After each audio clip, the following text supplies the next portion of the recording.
Welcome to Cracked, the podcast, the program that slays the dragons of mental health by stripping away the shame, embarrassment, fear, and stigma. Because mental health isn't something that affects just some of us, it applies to all of us.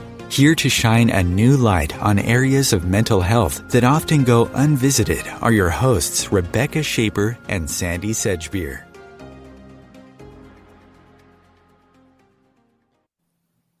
Hello and welcome to Crack the Podcast, Slaying the Dragons of Mental Health, with me, Sandie Sedgbeer.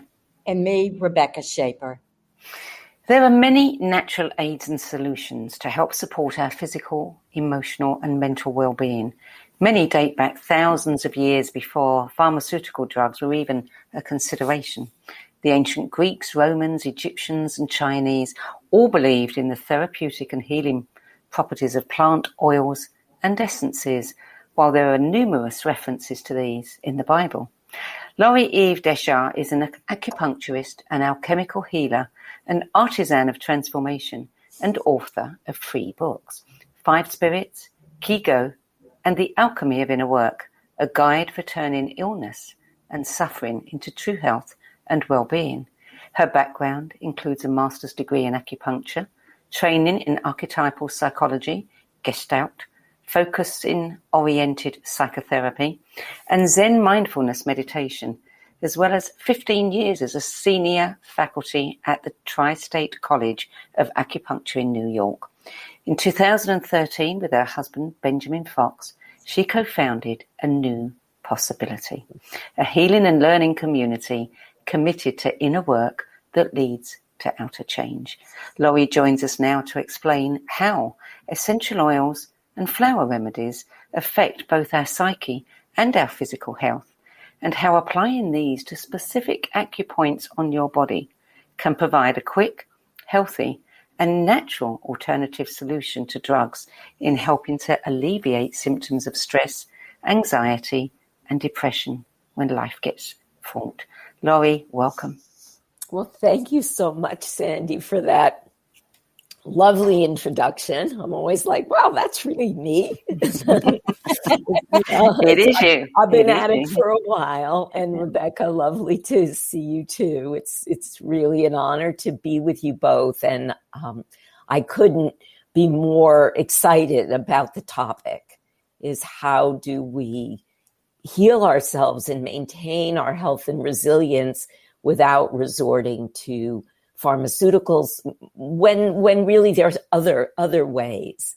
Yes, and as I said, have been for millennia. Where I want to start is, you note that even as life expectancy continues to rise globally and the overall state of humanity is claimed to be better now than at any time in history, there are a lot of new diseases such as autoimmunity, allergies, Lyme disease. There's unprecedented levels of addiction occurring, depression, anxiety, suicide, and obesity.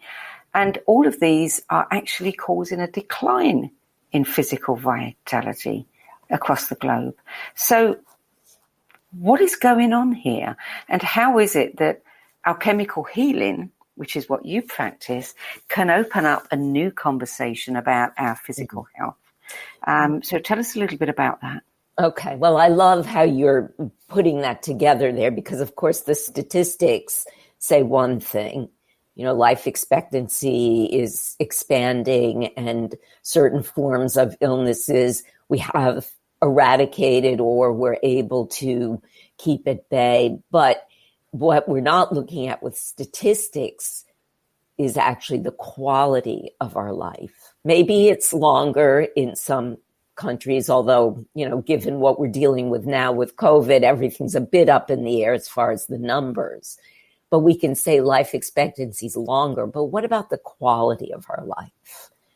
What about feeling like we have meaningful, purposeful lives filled with loving, supportive relationships, that we enjoy using our bodies, being in our bodies, that our emotions are, basically we're living a life of at least some joy, some feeling of satisfaction. So those are questions that my husband Benjamin and I work with in what we call alchemical healing work. Benjamin Fox focuses on astrology and community building as actually a way of healing. And my work is, as you said, I'm in Chinese medicine and depth psychology, counseling, and what I call alchemy. And what I think, just in brief, what alchemy is looking at is how do we actually transform through a life, not degrade. When we say that the thing that everyone's heard, lead into gold, they weren't really talking about taking a hunk of lead and making a big bag of gold so we could get rich. Right.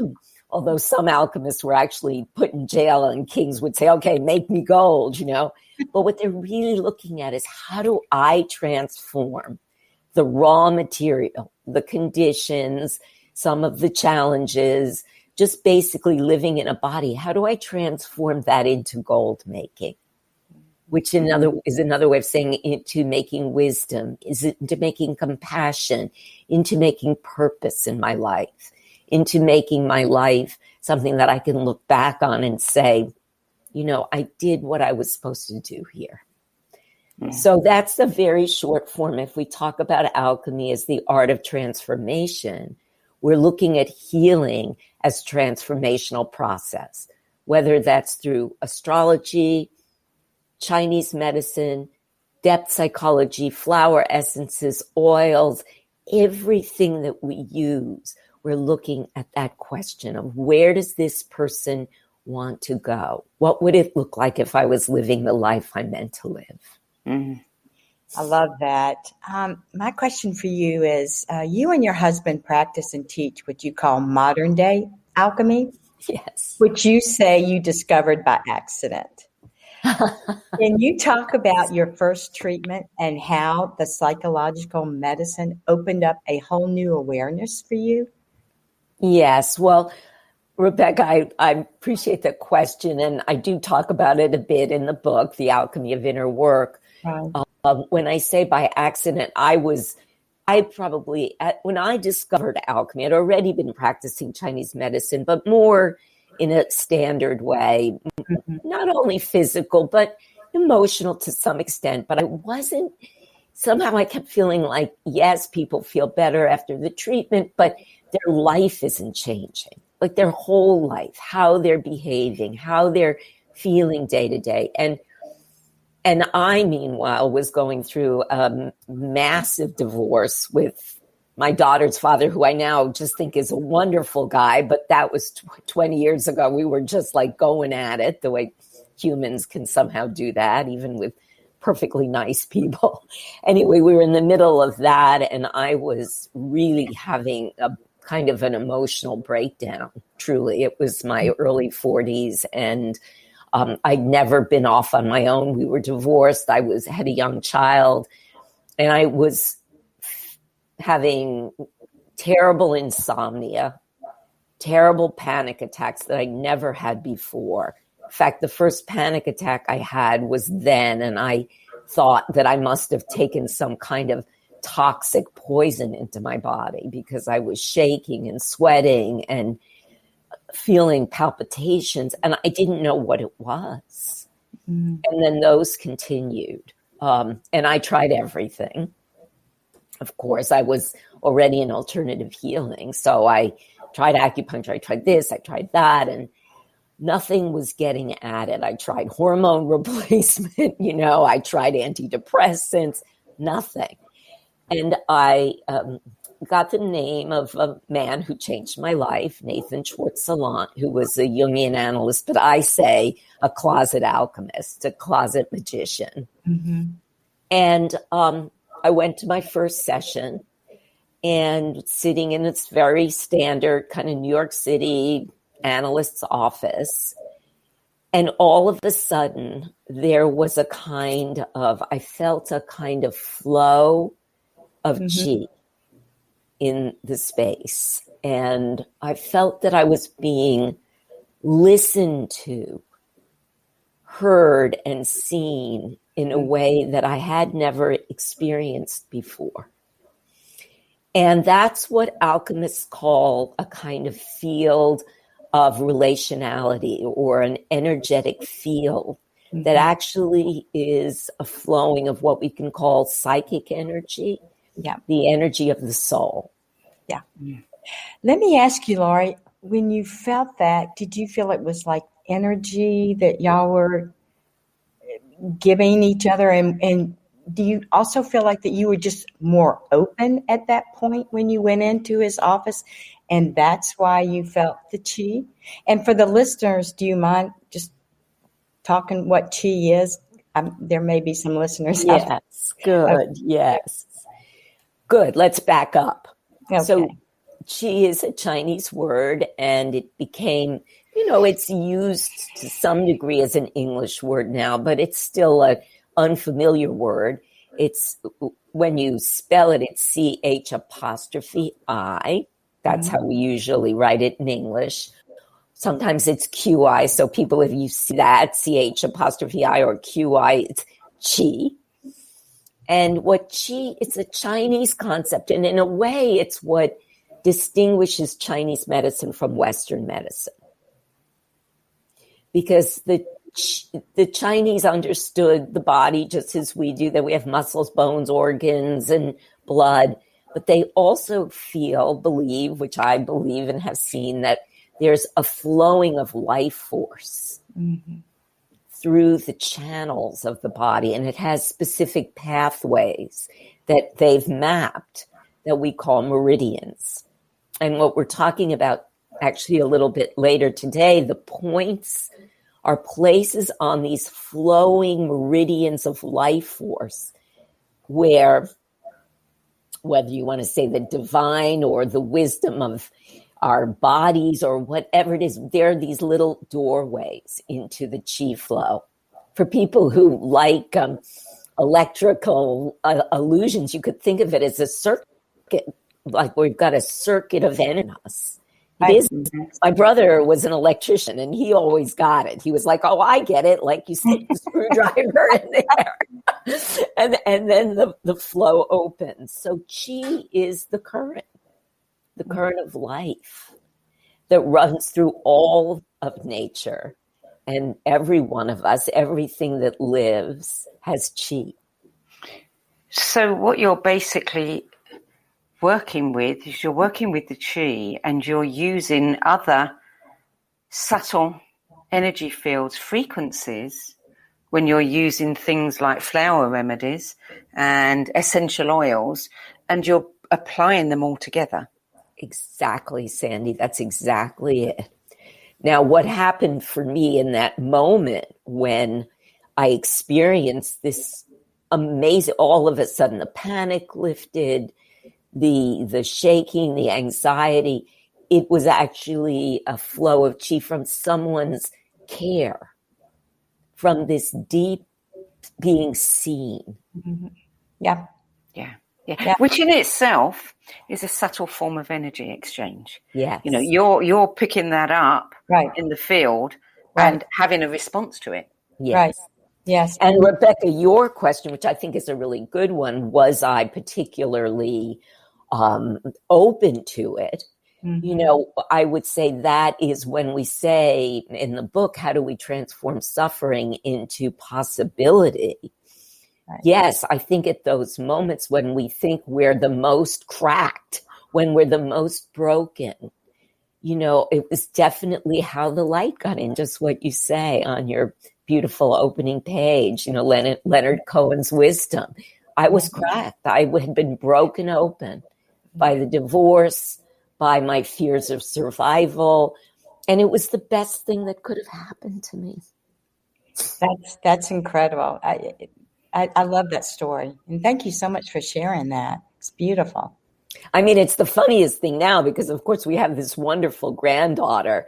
And, my ex-husband and I, we went at it like, you know how that can be. It was like, who are these people? Now we see each other. We're like smiling. Our hearts are open because we broke each other open. Yeah. And healed. We both are blessed by beautiful family and healing. And yeah. Do you think you and your husband your first husband had a soul contract together to get to where you are today?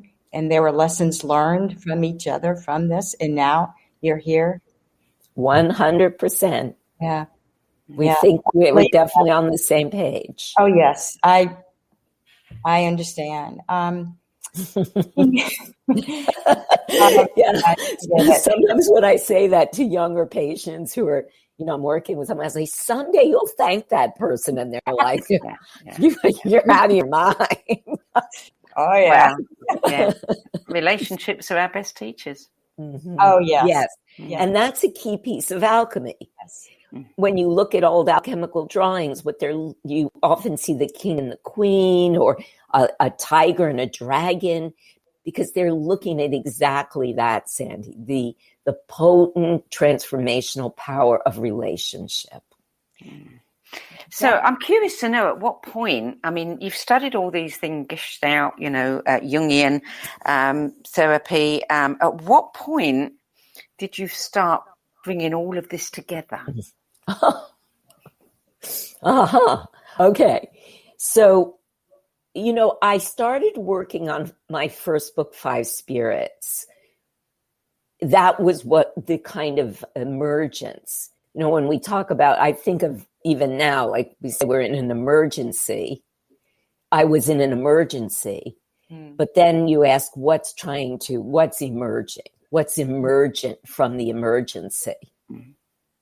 And I think that this work that has taken me another 20 years to really, I've been working on it for over 20 years, but it began to emerge from that breakdown, from that emergency, which I began going back into Chinese medicine through the lens of what I would call archetypal psychology, because that had been what had made the difference for me, was understanding the power of psychic energy, of how it forms into images, and how those images and these connections can actually heal us. So I said, okay, do I now drop everything, move to Zurich and become a Jungian analyst? Or do I go back into Chinese medicine and look and see, what was their take on this level of healing? And what I discovered is that I then discovered a whole system in Chinese medicine that was not well known and was not being taught in schools, which it's called Wu Shen, the 5 Spirits. And the 5 Spirits are, in a way, the Taoist chakra system. And some of the points that I want to share with people today actually are access points to these spiritual power centers. So they're very much, the best way to understand them is how we understand the chakras, but they actually look at what we call the psyche, or the mind, as a fully embodied experience. It's not stuck up here in your head. These energies and images live all through our bodies.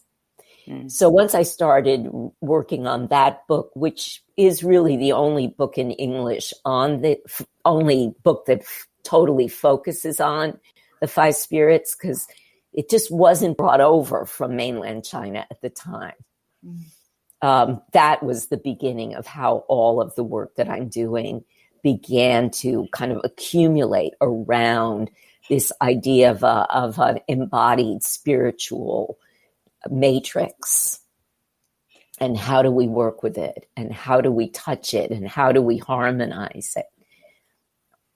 And then, of course, Benjamin and I met up somewhere in there, and he was bringing in the archetypes of astrology, and we started to see that between these two systems, there's a huge amount of healing that's possible for people.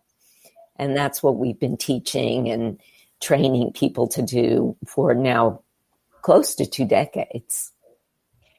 That leads me to my next question is, tell us about the depth of psychology and archetypes. Yes. And what they are and how people can tap into them. Right. So that I would say circles us back around to alchemy. Mm-hmm. Carl Jung, C.G. Jung, was a analyst who lived in and worked in Switzerland, in Zurich. He most of the 20th century, he sort of spanned the early part into the middle of the 20th century. He was one of Freud's main disciples, but he broke with Freud because Freud saw the psyche mostly as almost like an energy machine. I'm just giving very quick here. Freud was an agnostic. He didn't really focus on the spiritual life of humans.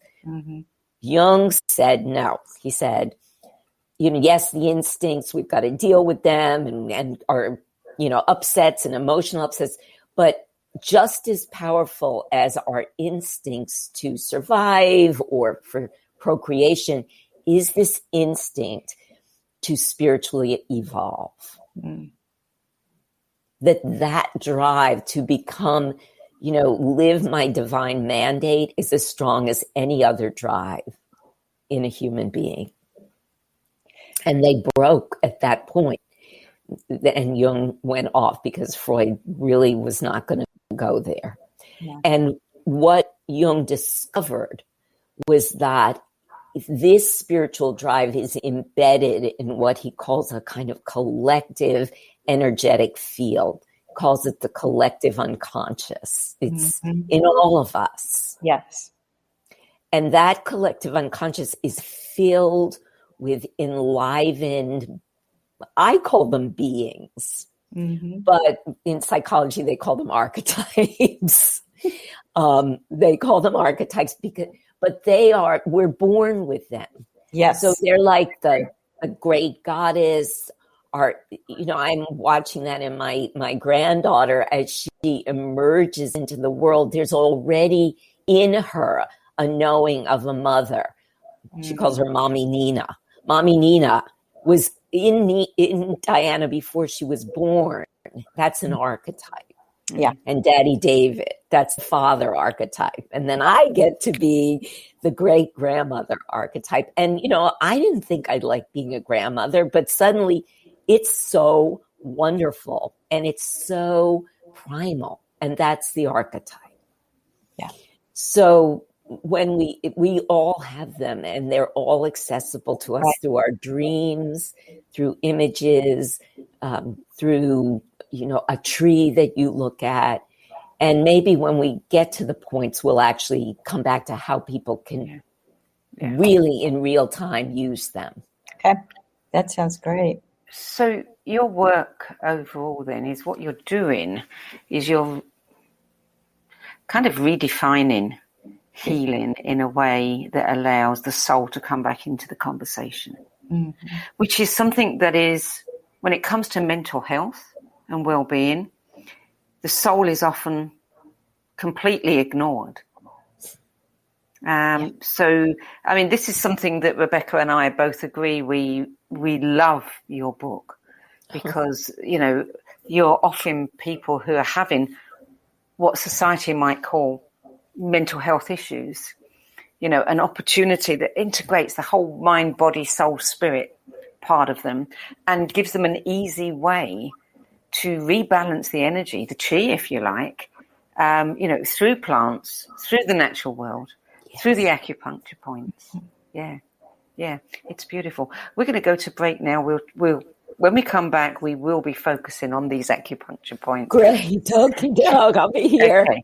So you're listening to Crack the Podcast with me, Sandie Sedgbeer, and my co-host, Rebecca Schaper. And we're speaking with acupuncturist, alchemical healer, artisan of transformation, and author Lorie Eve Dechar about her book, The Alchemy of Inner Work. And after the break, Lorie's going to demonstrate how we can support our emotional, spiritual, and mental health with acupoints, essential oils, and flower essences. So stay tuned. We won't be far away. The Real Conscious Connection. OMTimes Radio. IOM FM. OMTimes Magazine is one of the leading online content providers of positivity, wellness, and personal empowerment. A philanthropic organization Their net proceeds are funneled to support worldwide charity initiatives via Humanity Healing International. Through their commitment to creating community and providing conscious content, they aspire to uplift humanity on a global scale. OMTimes, co-creating a more conscious lifestyle. Hello, I'm Sandie Sedgbeer, host of OMTimes magazine's flagship radio show, What is Going On? My passion is sifting through information, research, and innovations from new thought teachers, speakers, and researchers, pushing back the boundaries of what we know about life, energy, metaphysics, and the universe. I love shifting perceptions about who we are, why we're here, and how quickly impossible becomes normal when we open our minds, expand our awareness, and accept that the only limits that exist are those we place upon ourselves. So if you're the kind of forward-thinking, eager investigator of what lies beyond the current reality that most perceive, why not make a date to come play with me in the field of possibilities at 4 p.m. Pacific Time, 7 p.m. Eastern Time every Thursday, and together we can discover what's really going on.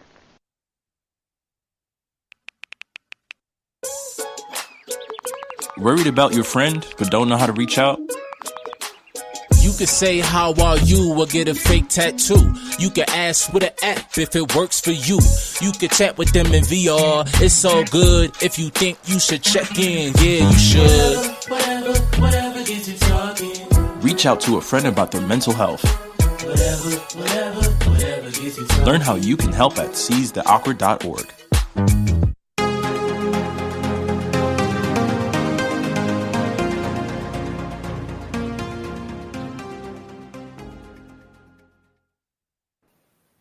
Welcome back. Lorie Eve Dechar. For those who are not familiar with flower remedies and essential oils, tell us a little bit about the science of these and how they work on the psyche. Okay, so we'll just do a very quick overview because sometimes people get confused and they think flower essences and essential oils are the same. Yeah. I use them both, and what I love about them is anyone can use them. They're not expensive. You don't need a prescription, and they're very safe. I'm going to just give a very few little safety tips before we get into it. But so like anything that moves the chi, and we're getting back to chi as life force. I say anything that moves the chi can be used as a needle in alchemical healing, including, as we said, a person's attention, their love can be a needle, but flower essences and oils, essential oils, are very good needles that anyone can use on their own bodies, on their points, or on people that you care about, your kids, your partners. Essential oils are actually taken from the resin of plants or the oils. They're distilled. It's an alchemical distillation of the actual plant oils. So they're filled with different kinds of chemical properties and fats and liquids, but the big thing about essential oils is they carry the aroma. So essential oils work through aroma, through smell. And they have a very immediate effect. Actually, they pass through the blood-brain barrier, and they will affect your mood instantaneously. And that's real. That's measurable. Yes. Yeah. So there's real stuff in them. And safety caveat number one is unless you have very advanced training, you never take them internally. You don't swallow them. You don't eat them in any way unless you have advanced training, because they are potent and they have a lot of different chemicals in them. And you also want to keep them away from your eyes, always away from your eyes or mucous membranes. Other than that, and I actually dilute them in other oils. So you can just put a few drops, they're very strong, in a little olive oil or sesame safflower oil, and apply them directly to the skin, and they're wonderfully safe. And also just smelling them will shift your state of mind. Those are essential oils. and you can buy them. There's many providers online. Look up. The only caveat with that is when you purchase them, I tell people if you want them to have a medicinal or an emotional, mental effect, they need to be what we call pharmaceutical grade. And that will say, you look it up and say pharmaceutical grade essential oil. That means there's nothing added to them for just the aroma. It means it's the plant itself and it's medicinals. And I prefer organically grown, wildcrafted or organically grown. And then if you want to be even more careful, I really, it's nice to check to see if the company is careful about environmental effects, because of course, harvesting these plants, they're harvested all over the world, and some of them are fairly rare. Mm-hmm. So pharmaceutical grade, organic, and with environmental care would be the things to look for. Other than that, anyone, you can get them from any company, and they're going to be helpful. Flower essences now are a very different animal, plant medicine. Flower essences are actually what we call solarized energy of the plant itself. So there's nothing of the plant in a physical level in a flower essence. What there is the pure vibration of the plant that's captured by sunlight. And actually, it gets gathered up in water, in spring water or filtered water, and preserved in a bottle. It's kind of a miracle. And what I would say is I started out completely thinking it had to be hogwash. Is that a good word? I couldn't see how it would work. Yeah. How you could put these plants, these blossoms on a bowl of water, let the sunlight come through them, and actually create a medicine. But even though I didn't really believe in them, I kept using them and seeing so much change, so much potency on the level that we're talking about, on the level of the soul. Mm. And what I've come to understand is that the soul and the spirit are basically our light. Yeah. That's the light as it moves through us. And when we use a medicinal that's basically light in water, it's the right vibration. I use it all the time in my practice now. I use flower essences with almost all my patients. I have a little story about flower essences. I mean, I've been using them for about 40 years. And like you, when I first came across them, I was very skeptical. I had a very, very timid dog. When he came to me at 14 months old, he was scared of everybody. And I thought, well, here's a good, test case, because we can't say it's mind over matter. So I got some flower essences, but flower remedies for, fear and anxiety. And I put them in his water, and it worked. And I became an absolute advocate for flower remedies after that. Well, that's their wily wisdom, saying, I think they get us to do these things. I've put them in plants when I transplant them, rescue remedy, and they perk right. And I think the flowers are actually finding their way into our lives like that. It's beautiful. I love that story. I do too, Sandie. I learn something from you every day. So those two, you would choose when, and they have slightly different effects, but they're both great for mental, emotional issues. Just wonderful allies.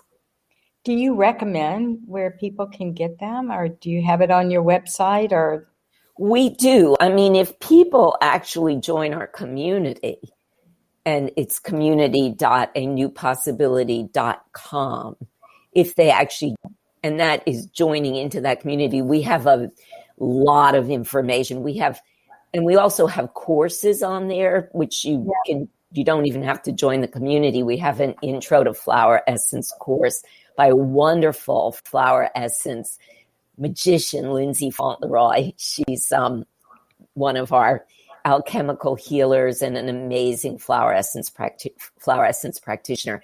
So yeah, there's a lot of information on the site, and also people can go on there even as just visitors and drop us a line, and we'll send them newpossibility.com. Okay. Well,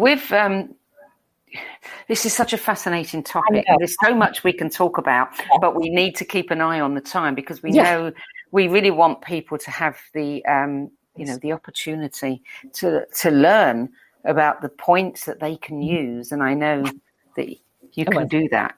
So, well, I want to share a few anyway that I feel like are particularly useful for emotions, but also for this time. And I do want to say, as far as the flower essences, that those Bach flower essences are very readily available. Sandie, I you probably picked it up at a health food store, right? And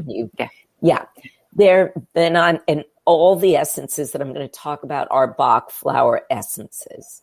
So those are a particular line of essence that's very easy to get in any good health food store or online.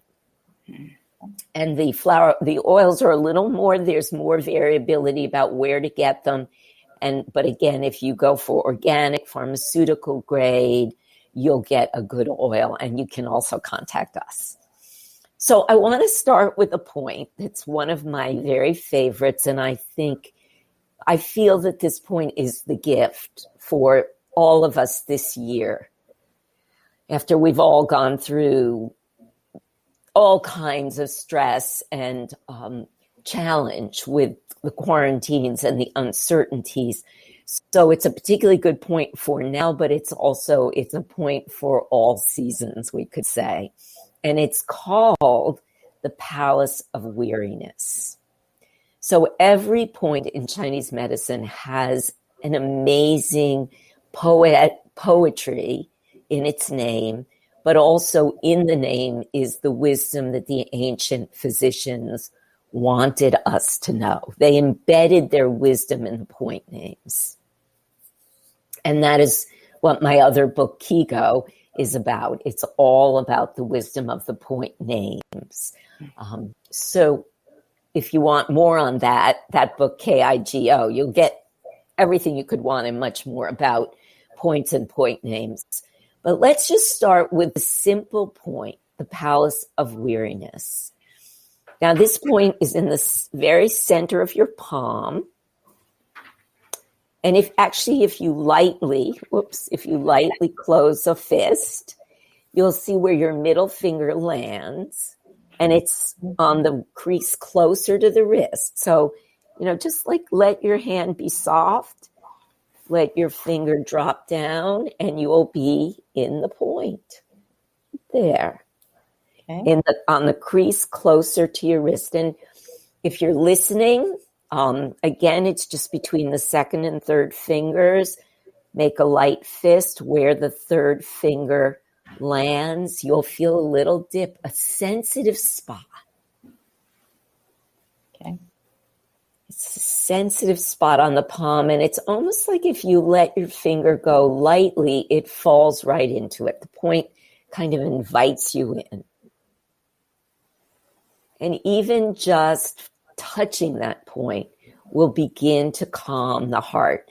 The meridian that this point is on is called the heart protector meridian.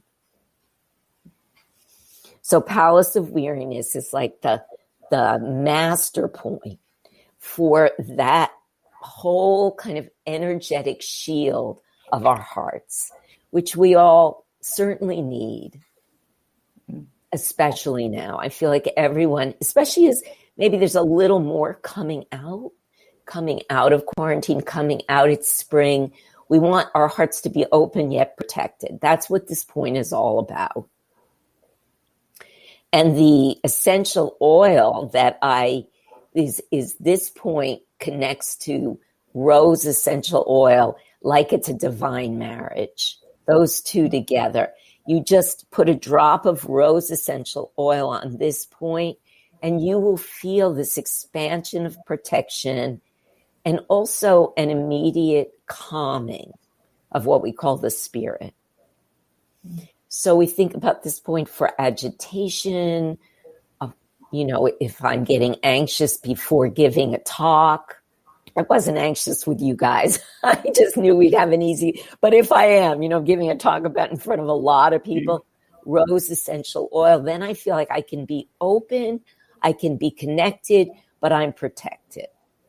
So calming the heart, calming the spirit, if you're feeling anxious, agitated, especially around connection or the heart, this is the point to go to. Would you use that for depression as well? You can, but I actually have another point that I think this point is more like, let's calm things down. We could say mania. It's a point that calms those manic states, calms the heart. It's also a beautiful point for brokenheartedness. When you feel like your heart's been broken, rose on this point. The other kind of function that this point serves really well is for the sense of I'm being invaded.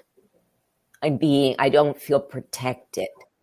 So that's where, in that case, I would turn to the flower essence called walnut.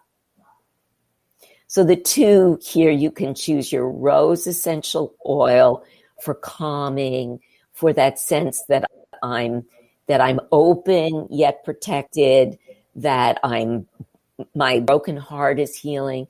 But when you feel actually the threat of invasion, or I'm in a situation that might be a little bit uncertain or a little bit new, and I want to be protected from negativity, or I'm visiting people that I love, but I tend to get hit with unconscious negative energies, then I would use walnut flower essence on this point, because walnut flower essence supports us in being protected from outside influences, gives us that freedom to be me and not be hit by those outer thoughts or energies or critical, even unconscious critical comments.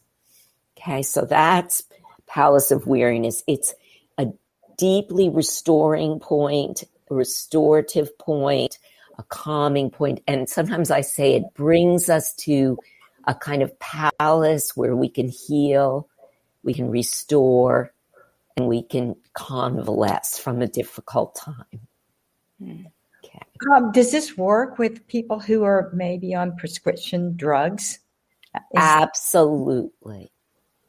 When I used to teach at the college, I'd have a lot of young students, very idealistic, and they'd say, well, how can you treat someone who's on antidepressants or, pharmaceutical? And I'm like, how can you not?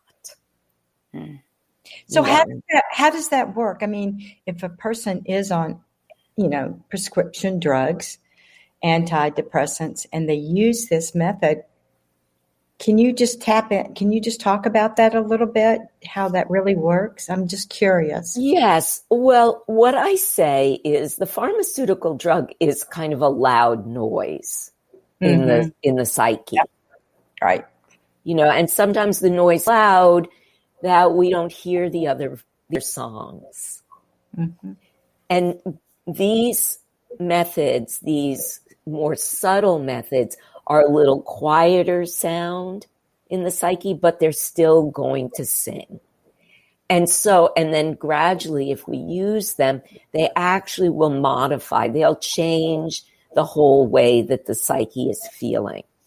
And, what I have found is that with a pharmaceutical drug, for example, that people may actually need. We're not saying, go off all your drugs overnight, because that can be very dangerous. Yeah, right. And it can be too much. You've been listening to a very loud song and suddenly, whoa. But you can gradually feed in these other methods. And who knows, I've had many patients who eventually are able to completely let go of the pharmaceutical carefully over time, with their doctor's help. But it does happen, and it actually is not an infrequent occurrence. So I say start with these. Start with, if you have the benefit, if you can afford acupuncture, it's also incredible. But even if you can't have the time or the money for acupuncture, begin with the points, begin with the flower essences, begin with the oils. And these are your friends, and they will begin to gradually shift your psychological states. What about if somebody's in a high emotional state, like panic or anger? Yes. Well, I want to talk, maybe that'll take us to the next point. Okay. Palace of Weariness is, with the point we just talked about, is a calming point, and it's a balancing and harmonizing point. But if you're in big agitation, big rage, you're going to want to go, I would go to something a little bit more potent. Maybe potent isn't the right word, with a little bit more shock value. Okay. Yeah. A little more shock value. This is a point that has shock value, I can tell you. I mean, when you needle this point, I've had it needled. I came into my acupuncturist and I was in a state of I was basically in full on heart palpitations, excitement, agitation, like my chi was off the top of my head. And she needled this point, and I remember just going. It was like I was in an elevator, and it just landed on the ground floor. Boom, boom. So this point is called bubbling spring. Oh. Okay, and I can't really show it to you because it's at the bottom of your foot. So I'm gonna find it while I describe to you how to find it. And people who are listening or people who are tuned in, I take your shoes and socks off and find this point. This point is your go-to point for those moments of extreme agitation, as you're saying, rage. Like in the classical texts, they actually say this is the kind of rage when you want to go and just bash someone over the head. It's like big rage, big agitation. And bubbling spring, again, when we talk about the archetypes, the archetype of this point is that we can open the bottom of the foot and open to the fresh waters that take us down to the center of the earth. The bubbling spring is our connection to earth center. Grounding In a big way. And the point, it's between the second and third toe. So our first point was between the second and third finger. So this is almost like a partner point on the sole of the foot. I'm touching it right now, and I feel myself even now coming down between the second and third toe, and it's about a third of the way down from down from the toes. You can point your toes a little bit, and you'll feel, again, there's a lovely depression. Your finger will drop right into it. And again, for those of you who are sensitive, you're going to touch that point, and you will immediately feel your chi body, your subtle body, kind of drop, kind of calm down. Now, again, a needle in that point, you can imagine, but what I always say is when you need a needle in that point, it feels so good. It hurts so good because it just drops you. And I don't know, Sandie, I know you've had quite a bit of acupuncture. I don't know if you've ever had that point done, but it actually is one of my favorites. Yeah, I can't remember having that one done. All right. Well, there you go. But you can do the flower essences and oils on that point. It has a very strong effect. Would you ever use them together? An essence and an oil? Yes. And that's a really good question, because what I didn't say when we were going back over the caveats is I said you do not take oils internally, but you do take flower essences internally. Oh, okay. Because it's just water with light in it and a little tiny bit of alcohol, of spirits to preserve it. So if someone is sensitive to alcohol, you just put it in a little spoon with some hot water, and that the alcohol's gone and you can take it internally. But otherwise, just take it straight out of the bottle. Yes, so that's a very good idea, that you can actually, if you want to use the oil on the point and a few drops of the flower essence in your mouth. Otherwise, I apply the flower essence to the point itself, but I wouldn't do them together at the same time. Right. I'm curious about the pause practice. Oh, let me ask you this. I'm just, so if somebody's in this rage, and just like really high level rage, how can they calm themselves enough to be able to do the pressure point on their foot? And I'm thinking maybe the practice of the pause. The pause, it's, we talk about the pause as a primary. It is the first step in alchemy. Mm-hmm. The first step in alchemy is when I recognize that I'm triggered. And instead of expending the energy, acting on it and spilling that energy out, I actually turn around and say, okay, I'm going to take a breath here and not act in the habitual way. Right. It's the hardest thing any of us can do, but it is the beginning of alchemy. So I would say when we look at Bubbling Spring as a place where I'm in that rage, the first step, if I can just say, okay, I'm triggered. And then take that long breath. And then remember, okay, I'm triggered. I'm going to go to the spring and I'm going to ground back down into the center of the earth. Those together. The other image that I use with the pause practice is I get that recognition and I just get like this sliver of distance from the emotion. And I imagine I'm putting my hand on this raging lion and I'm just calming her down. So calming her down, getting her to sit down next to me, and then going down to my foot and pressing on that point really hard. Yeah. Can really help. It really will. And I think I just want to give the oil for that, which is balsam fir, has also a tremendous rooting and calming effect. So if people actually have issues around, you have rage that is something you're working with, I'd have balsam fir on hand. You take a big, long inhalation, put it on the foot and press hard and breathe. Lorie, we've really cutting it fine now, time-wise. We've probably got about 3 minutes left. Is there another point that is really important that you can tell us about very quickly? Yes, good. Let's do it. So it's called Yin Tang, and it's right here.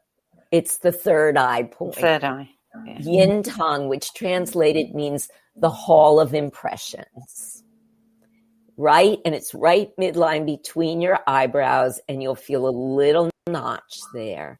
And this is a point for anxiety, for any kind of, but also even more than anxiety, when you feel like you're agitated, or you have insomnia, or you're feeling like it's too much.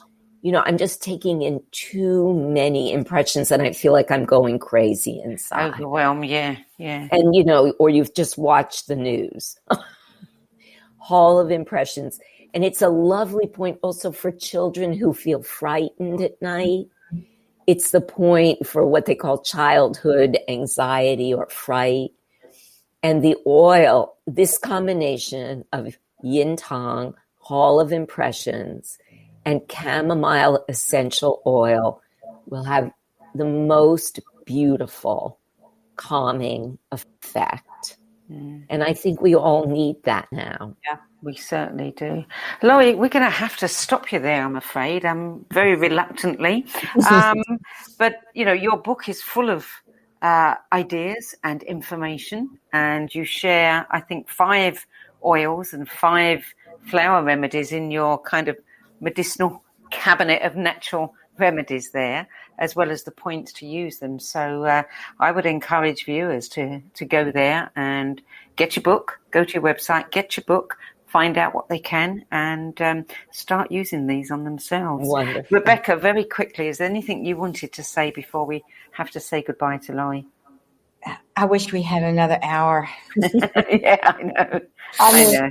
This is so fascinating. And thank you so much for being here with us and just really giving your knowledge to us and helping us to see other ways of mental health, other ways to make awareness. Yeah. Thank you for inviting me. This is my passion and my commitment, and, you know, working with the soul at this point, at this time on the planet, does seem like what the earth is asking of us. Yep. Yeah. So thank you both so much. Maybe we can arrange for you to come back at a later date. And I'd love to. I love talking about this. And thank you both Lorie, for what you are doing. Yeah. So important. Thank you for joining us. That's Lorie Eve Dechar, The Alchemy of Inner Work, a guide for turning illness and suffering into true health and well-being. And it's widely available in bookstores and online. And you can go to Lorie's site, anewpossibility.com. That's it for today. We'll be back in 2 weeks with another episode of Crack the Podcast, Slaying the Dragons of Mental Health. Till then, it's goodbye from me. And goodbye from me. And don't forget, there's a crack in everything. It's where the light gets in.